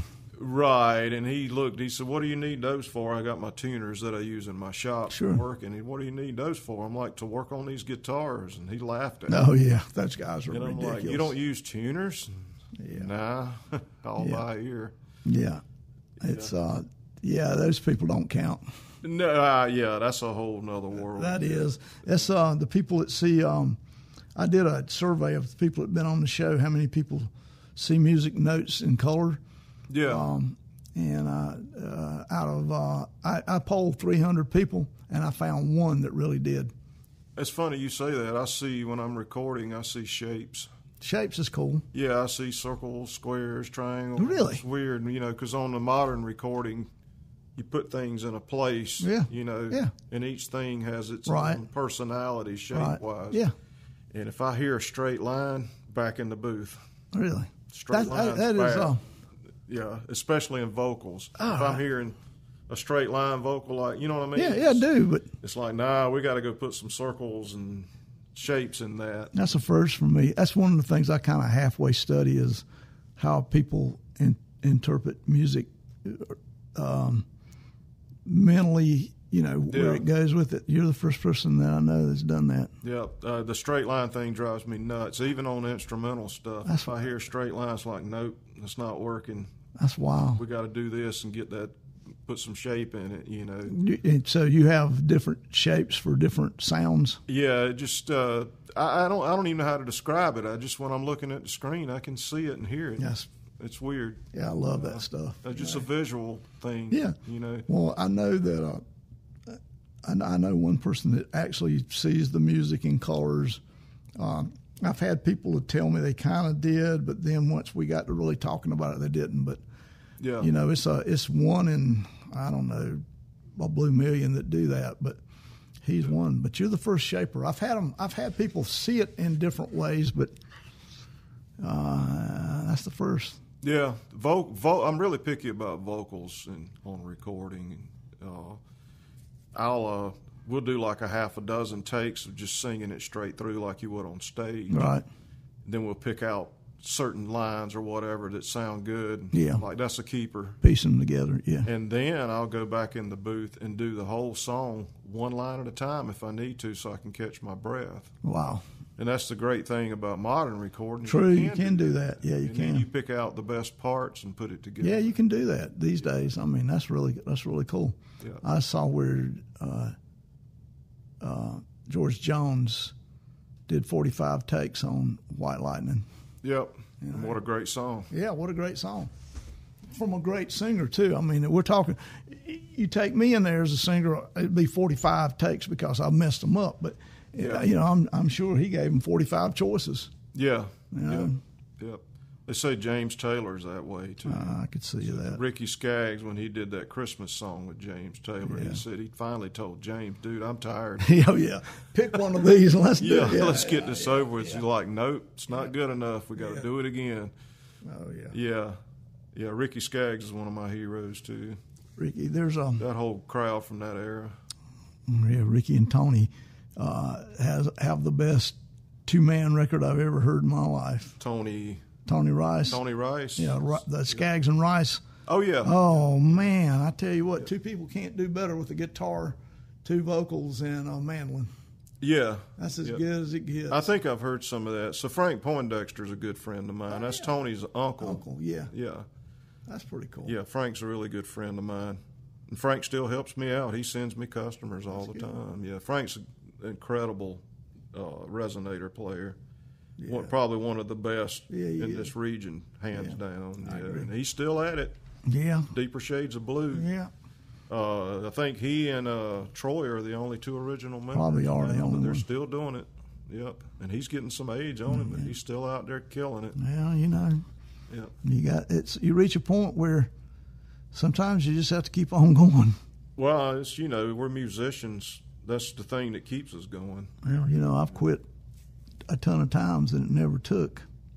Well, I actually, during COVID, I took a break because there were no gigs. Sure. And the few gigs that were available, there's people that need them more than me. Well, so I took a break, and it's taken me a little while to get back into it, but now it's like I got an idea for a new song. The music's calling me back or calling me home, because it is. Because now I've got people asking me to come do shows. Yeah, that's good. And when somebody asks you to do a show, you don't say no. I agree. Yeah, you don't. Yeah. And I'm not one of these, I got a bigger name on the other line either. If somebody books me for a show, I'm going to play it. Oh, yeah. This, yeah. And so I'm getting back into it. I'm about to start a new website and everything, and I'm glad I'm doing this with you today because it's inspiring to get me back rolling with good. it. You know what I mean? Well, why don't we plug some of the stuff you got coming up? So this Sunday, 5/21 from 2 to 4 at Madison Perk Coffee in Charlotte, which is a really cool venue for original artists. And this might be aired after that show. Probably will be, yeah. Yeah. Good songwriter Jeff Motor and another good songwriter Lou Bro. We're doing that together. And then Tuesday, May the 30th, from 7:30 to 9:30, we're at Visart Video with the Southern Gothic Music Club. Oh, that's cool. And our guest is Steve Simpson. Yeah. Yep. Great Steve, songwriter. yeah. Yep. And that's a really cool venue. Visart Video is like a vintage video store. And behind it, they have a restaurant, and there's like 2 doors to the left. It's like a little breezeway, and they have a mini theater behind the that's store. cool. It's really cool. That's cool. Yeah. And then June the 9th, from 7 to 9, we're doing Catawba Coffee in Mount Holly, the Southern Gothic Music Club, with Jamie Kay. Yeah.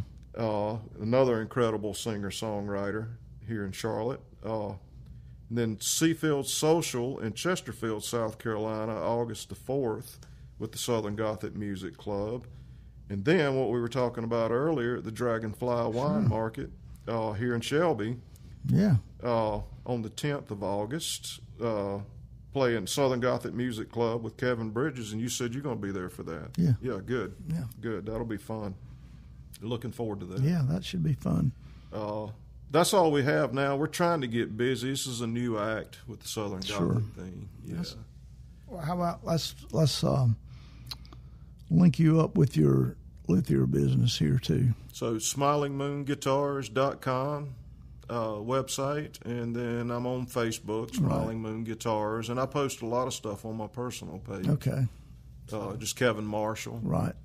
Facebook's been good to me as far as Facebook's good to people, you know. Yeah, I mean, it really good. is. It has brought me a lot of business, live gigs and my shop. Well, you know, one of the cool things is I'm learning these days people are finding more stuff from like Facebook than they are from.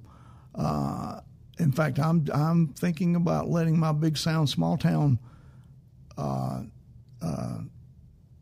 website go because everything else seems to bring me in more than social media. Yeah, it seems to bring me more listeners than exactly. my website. Yeah, the reason I'm going to create a new website, I'm going to use Bandzoogle again. I've used them before, and they're really user-friendly. Right. So people can download my music. I had it with the Jaywalkers, and when we stopped playing, I let it go. Sure.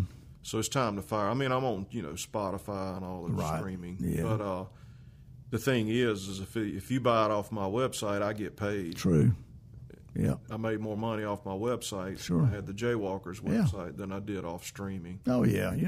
That's plus if you're going to play much out and you want to make some money, merchandise is great.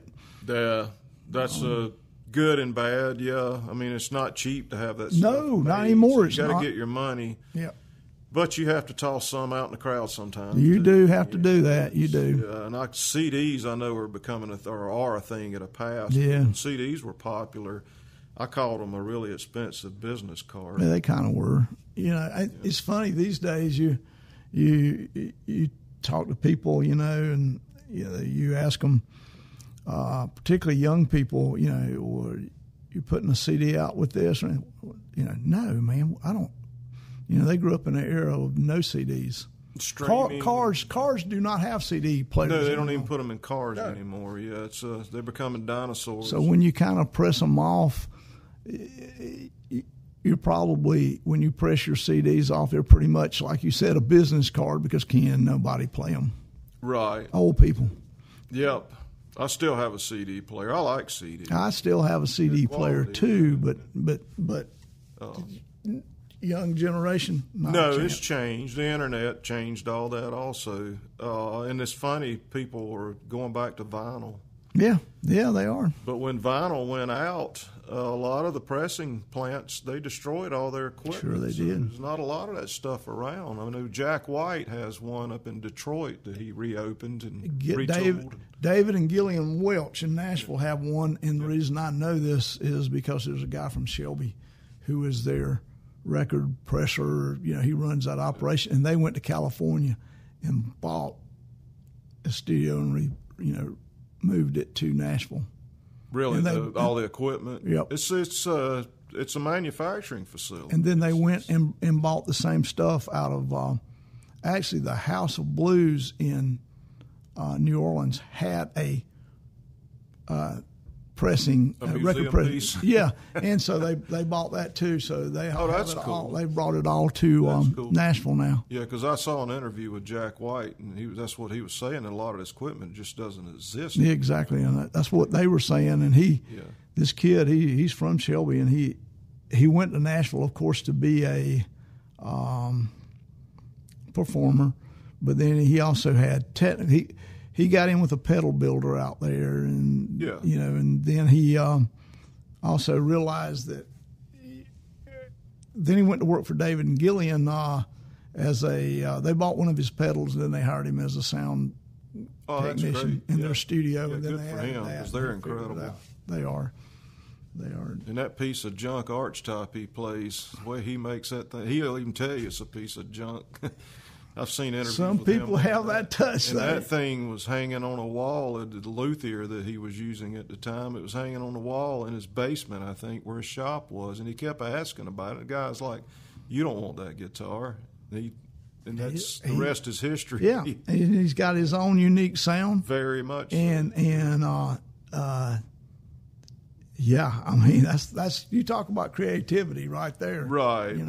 he's like Trigger with Willie Nelson. He wouldn't be the same artist without that guitar. I agree. Now. I agree. It's a signature.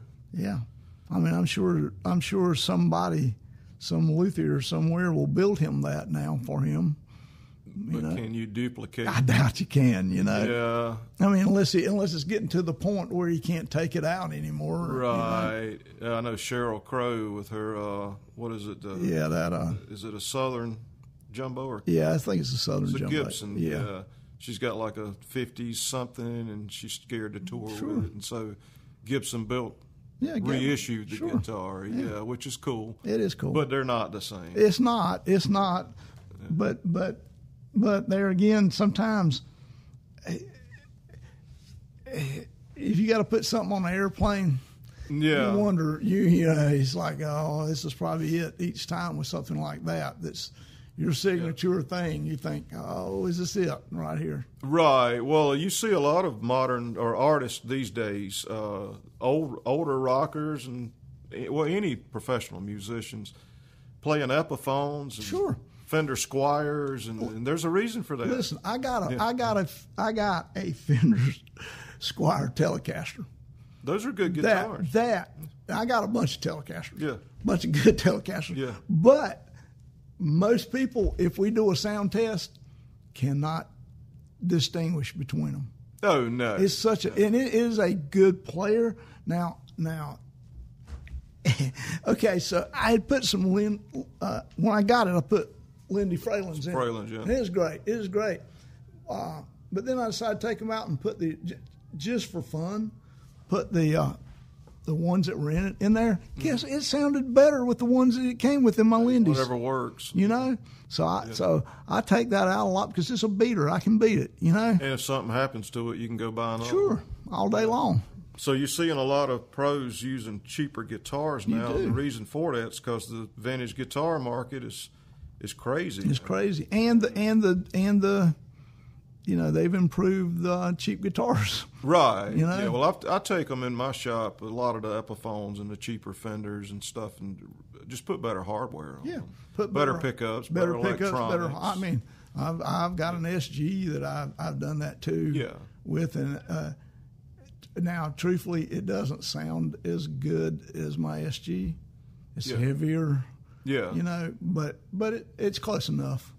Yeah. Well, on stage, it's just a fleeting moment. The audience doesn't know. They don't know. It just goes right over their head. And even if you sit most people down, they can't distinguish. No. Hey, that one sounds a little better. Does it sound $3,000 better? Well, no. And the thing too with using the pedal boards instead of an amp on stage. Yeah. Now, Oh, yes. That stuff's come a long way. Well, I play a Aguilar bass rig, and my heads used to weigh 50 pounds. Oh yeah. And forget the cabinets, but now I got a cabinet that is 15 pounds. Right. Yeah. And a 2-pound head. Yep.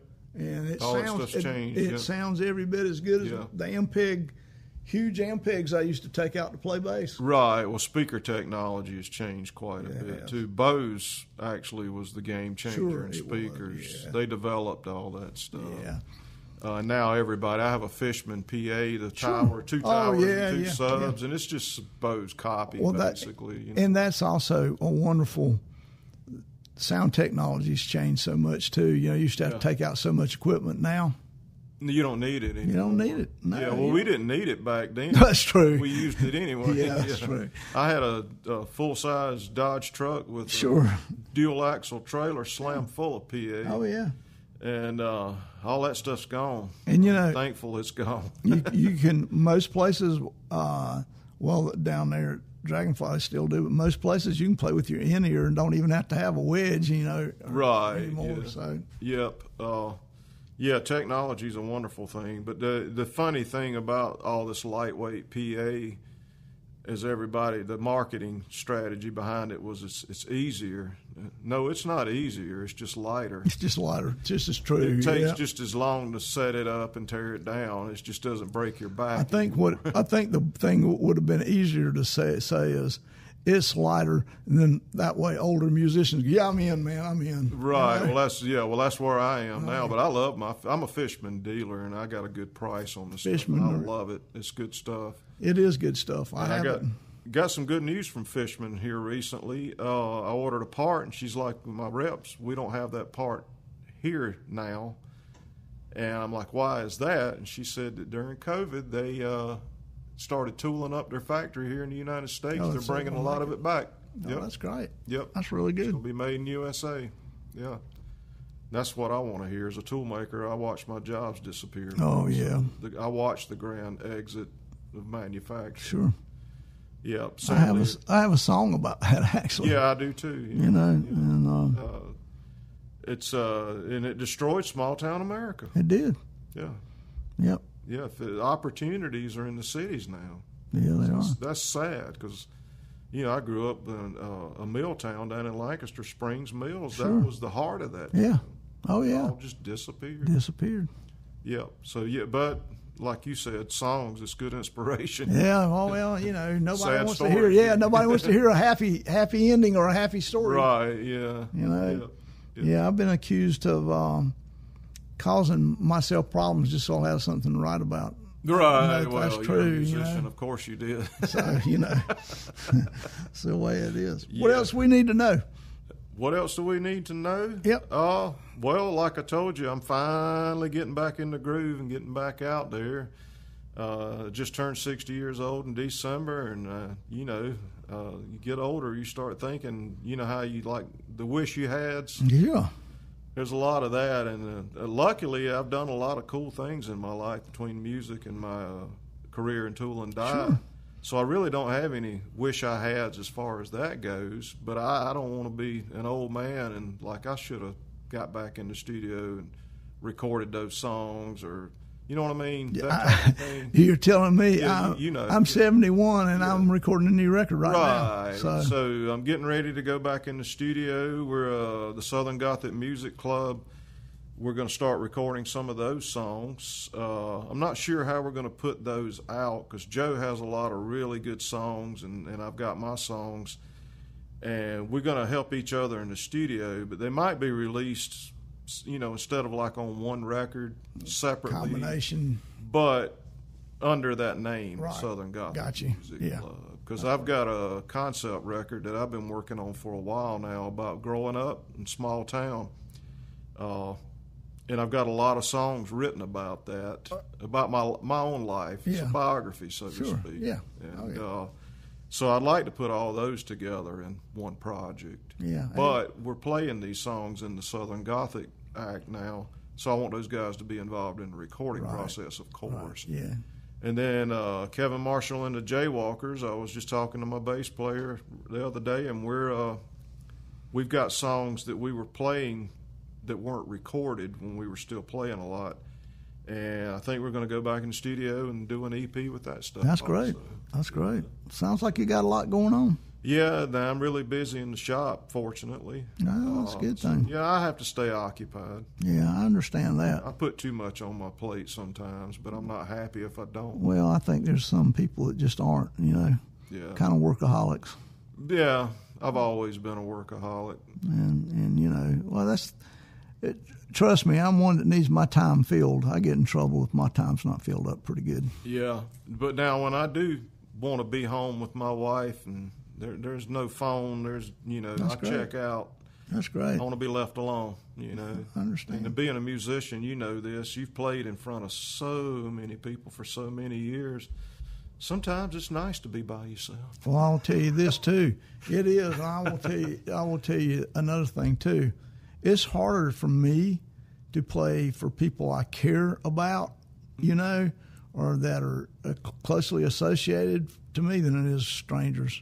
Yeah. Strangers, I don't care. I mean, right. You know, I mean, it's you know, and when you're doing original stuff, it's Yeah. hard to sit down with a new song and play it for someone you care about as opposed to playing it for a group of strangers. The pressure, if you play in most of these songwriter shows, the Southern Songwriters Association is a great group of people, and they're very, very supportive. But every time I play in front of them, I'm scared. Yeah. Oh, yeah. Because that's, a jury of your peers. Sure, it is. It is. Well, Yeah. we play music. You play in a band. You bring in a new song. You don't even know how that's going to go over. And it's Right. guys you played with forever. Yeah. Well, people ask, because I've been fortunate with the original thing. I've played covers for years, and I decided after the Wax Gurus kind of fizzled out with me that I'm going to concentrate on originals. Now, I still play some covers. Yeah. But not, maybe one or two in a whole show. Yeah. But I was playing there for a long time, doing all original shows in venues where most people would play done covers. it too. Yeah. And That's a doing hard way what to go. made just as much, if not more, money doing that than I did playing covers. Well, that's a blessing, though. What's the old adage? I can play for nobody doing my own stuff just as easy as I can play for nobody doing covers. Right. Yeah. But Also, there's a lot of people that make a lot of good money. They have fun playing covers, and that's all great and wonderful too. Yeah. I respect but it's just not. It's just not there for me. It's not as rewarding to me anymore. No, I'm not chasing. I'm not chasing the dragon like I used to. I mean, I hustled for years with gigs. If my calendar wasn't full, I felt like there was something wrong with me. I do understand that. Yeah. So I had to get over that. I actually forced myself to get over that. That's good. Looking at the calendar and like there's something wrong. This date's not booked. But I do understand that. Yeah. Yeah. I'm doing something wrong. Yeah. Yeah, so I'm past that now, which as far as musically is the best thing that ever happened to me. That's I good. don't feel like I need to hustle like I used to. Yeah, that's good. Yeah, but people that play original or want to play original shows, ask me how do you pull that off, and I'm like, the number one rule is you can't suck. Yeah, that's true. I'm not saying I'm good. I'm just saying if you're going to play originals, you got to put it out there. Well, there's a bit of entertainment value has to come with it too. I mean, kind of the old medicine show type thing that you got to have a little bit of. Exactly. Yeah. I make fun of myself on stage. That makes people feel comfortable. Sure, feel it does. at home. Yeah, just start making fun of yourself if you don't have anything else. Oh to say. yeah. I got a big head, so I tell people when I wear a helmet, it looks like I'm wearing a Volkswagen. That's funny. That thing's That's just funny. joking on stage. Oh yeah. You got to have a bit of that. You got to have it. Yep. Just sitting up there playing your originals, you can clear a room really quick. You can. You can be really quick. Yep. or have to fight over conversation. So. Exactly. Yeah, and that's or get the famous, hey, play something we know. You still get that. Yeah, you do. Wow. Yeah, and if I know it, I tell people. Eric Lovell's got this great saying: "A request without gratuity is merely a suggestion." That's a great one. I've never heard that. That was great. Get some mileage out of that. That's a good one there. Yeah. So I tell people if you hand me a $50 bill or a $100 bill, not in a tip bucket, you give it to me, I'll learn a cover tune. Sure, yeah, I agree. Quick. Yeah, I totally agree. Real quick. Well, speaking of originals music, you want to play a few? Sure. We'll play right. some songs, yeah. And thank you for coming up here and doing this. Oh, this has been great. Thank you. All right, thank you. So this song I'm going to play on my Weisenborn, one of my favorite instruments. It's a Lazy River Weisenborn. Rance White up in Chapel Hill built this for me. And if you want a Weisenborn lap steel, he's the man. I got to give him a plug. Yeah. Yeah.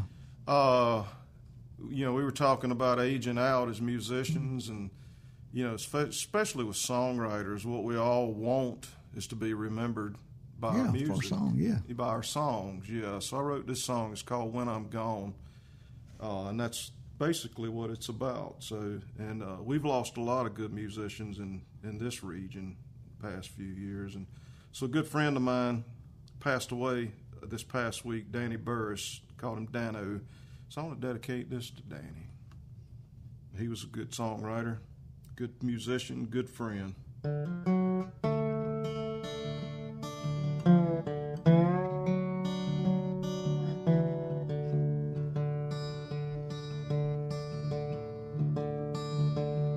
When I'm dead, when I'm gone, I hope that you'll still sing along.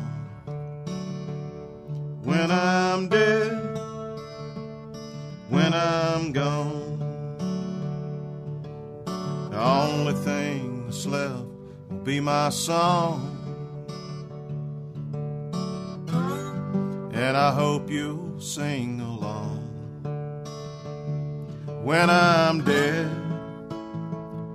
when I'm gone, I have walked through this world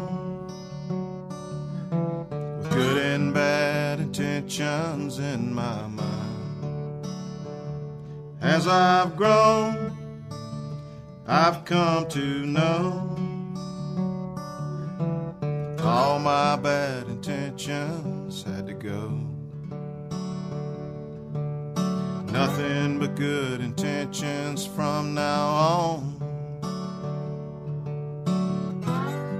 I hope you hear that in my song. When I'm dead, when I'm gone. One day I saw this sign that said, what you do is what you leave behind.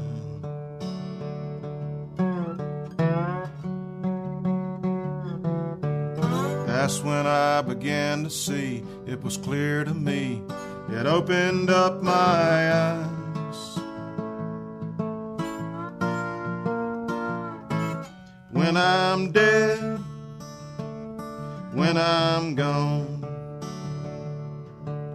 the only thing that's left will be my song. And I hope you'll sing along.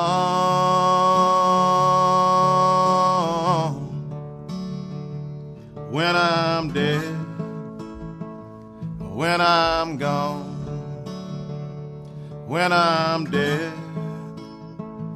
when I'm gone.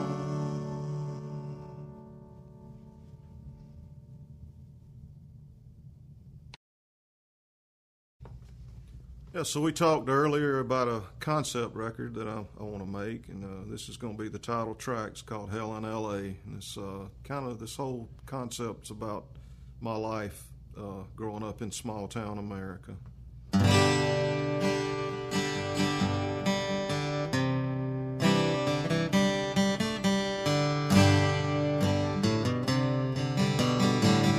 I've been to hell and L.A., just got back from there today. I went back and this is why. I went back to say goodbye. She was an old friend of mine. She used to tell me all the time she could see it in my eyes. She'd say, one day you'll say goodbye to hell and L.A.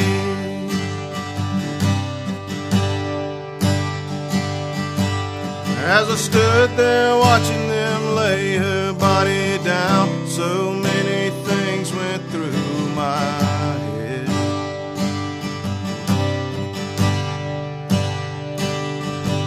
I remember that time we almost ran away together. Now I'm wishing that we had.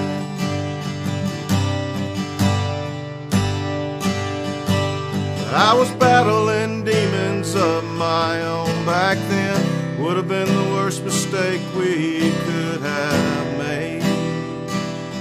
Yeah, yeah. And today I thought about every mistake I made in hell and L.A.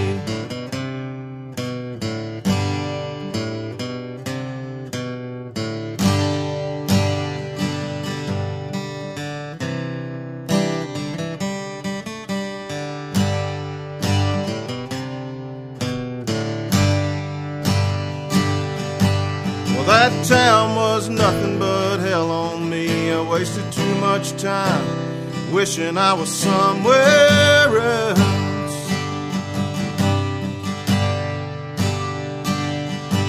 And when it all came crashing down on me, she was the only one that I had left.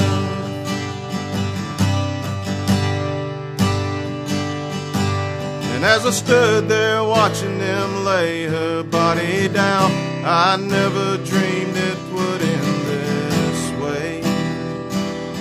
No, no. And today I said goodbye for one last time. Today I said goodbye for one last time. Today I said goodbye for one last time. To hell and LA.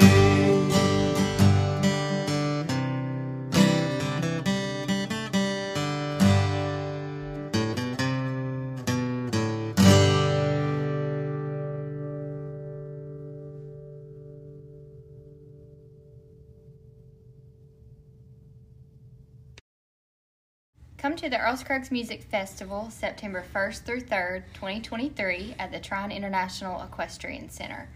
Enjoy workshops and learning about Earl Scruggs, jam sessions, and of course headliners Emmylou Harris, Infamous String Dusters, and Green Sky Bluegrass.